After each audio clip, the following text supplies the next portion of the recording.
WWE now rumoured to be unifying all their major championships. It started, of course, with the announcement of the Night of Champions match. Team McCool, who of course have that split women's championship, Michelle McCool and Layla.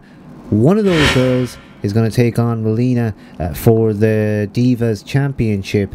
Now this is going to be a unification that will mean just one belt in the women's title division, and of course they've just recently done that as well with the tag team championship. So I think it's a very, very good idea to do this. Over the past few years I feel like the belts have been really cheapened.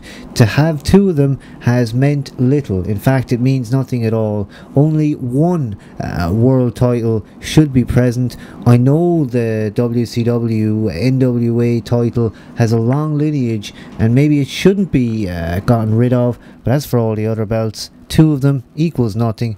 Just one is enough.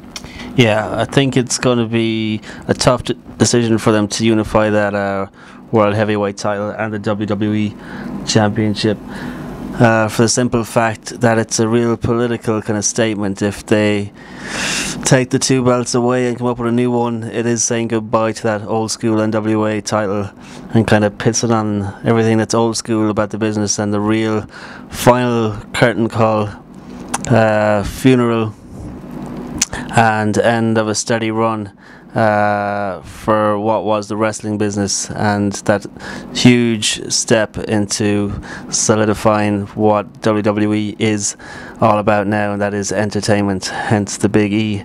But nonetheless, it could open doors, I think, and if all the titles get unified, if the Intercontinental title and the US title become one, and we already see that the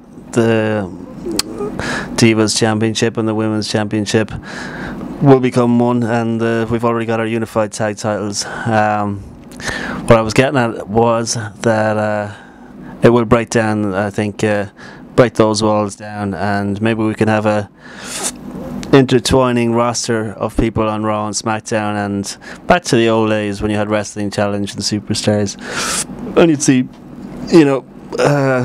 talent on both all the time, and it didn't really matter who was identified with what brand and whatnot.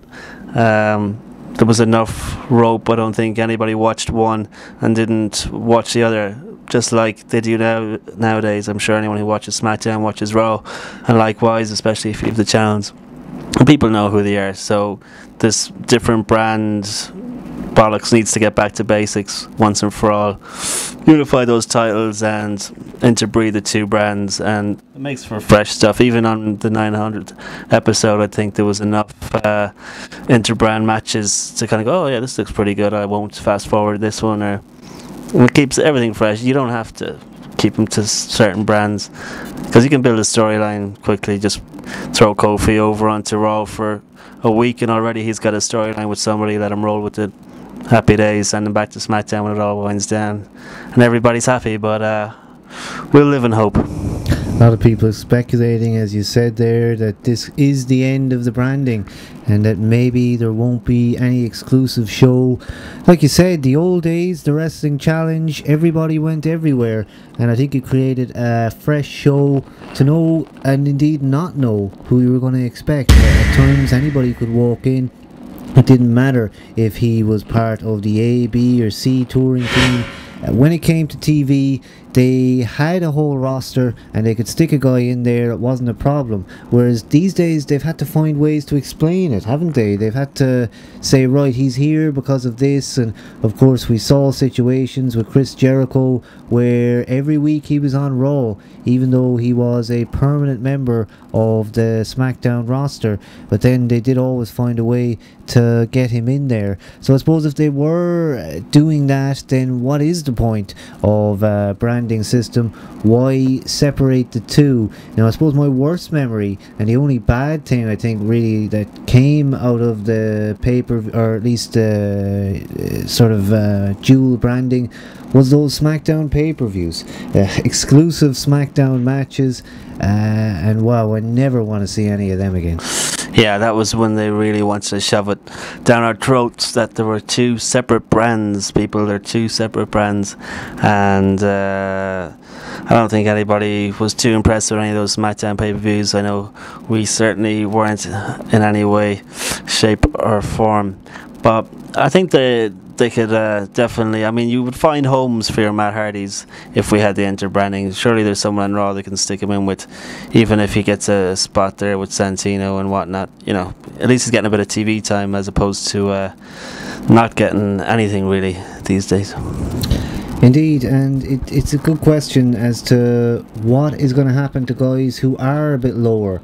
If indeed the brands, as you say, broke down, if it was no longer a case of guys having to be at one place, they could be anywhere. And like I say, possibilities at that point are opened up.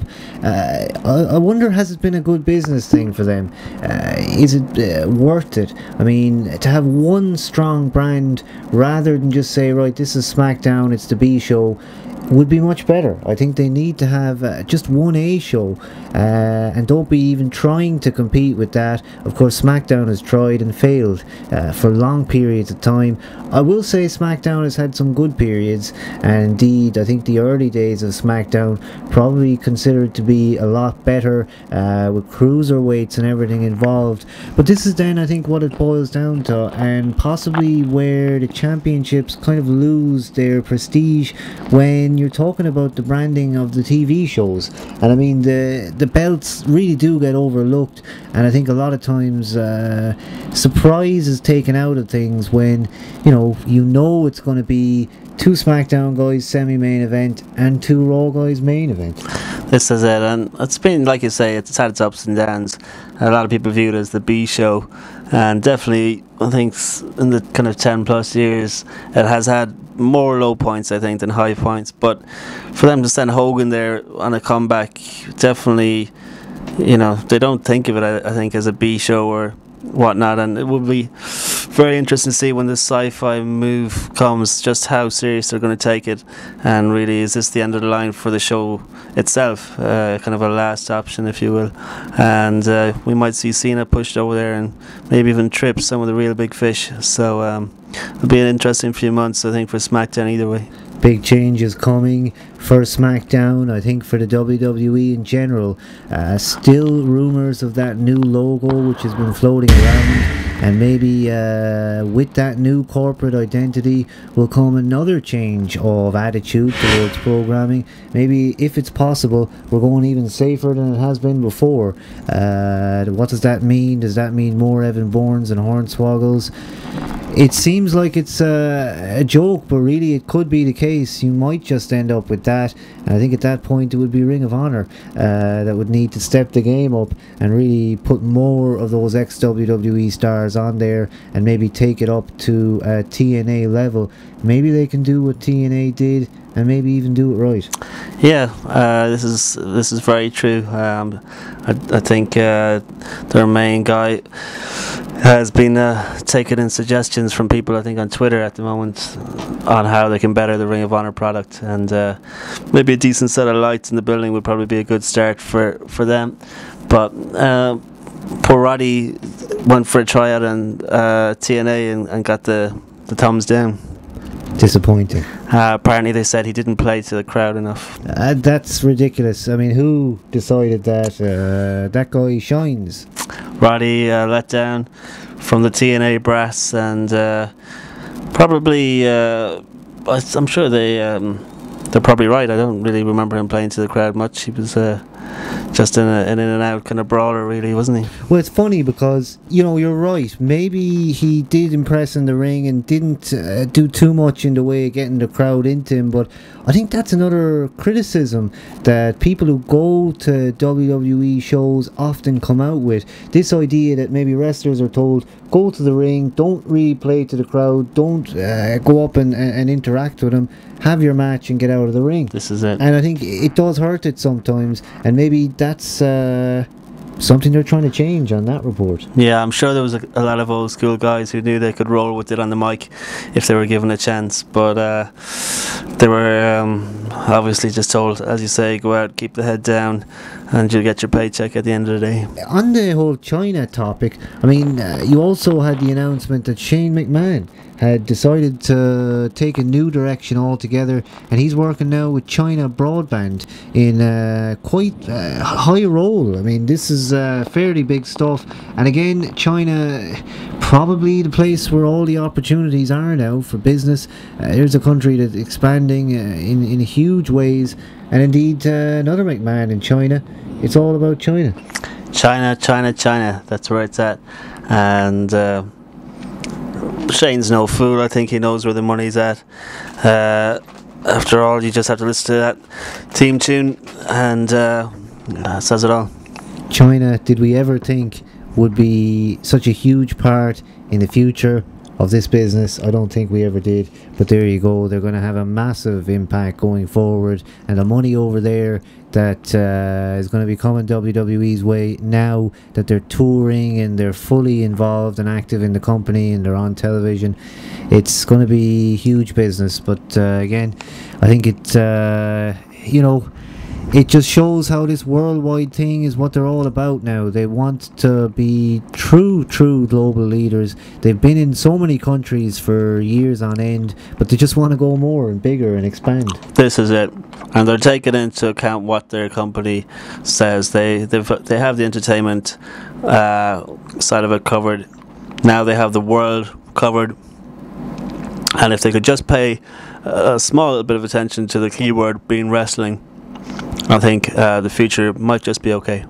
Carbon Dioxide says, if we hate anyone, let's hate Sheamus. Bubba Dave, fan of China, hello to you. Ashley, Cena said in an interview that WWE is going to Russia in January 2011. That doesn't surprise me one bit. I think that's the next territory. Vinnie Mac still finding new ways of making money. The people there will be rushing to get tickets for that one. Kickstein, WWE could create an entire new product of all China stars, and also that raises that issue that came up just a few years ago, where they talked about having foreign developmental territories, most particularly in the UK. And again, I think that's something that you should probably start looking at again. You know, not every guy is going to be able to sell himself across the pond. You know, you have to be able to go there and go to FCW. It's not easy to do that, visa issues, etc. So maybe they do need to put these territories for developmental purposes in the UK, maybe the north of England, maybe one in London. I think it could do a lot for bringing stars. Yeah, but I think they want to keep their finger on the pulse over there, and if they can see people seeping through, if there's somebody that they should know about, I'm sure they will, and it's probably just more money than it's worth to set up probably 2 big developmental farms in Old Blighty.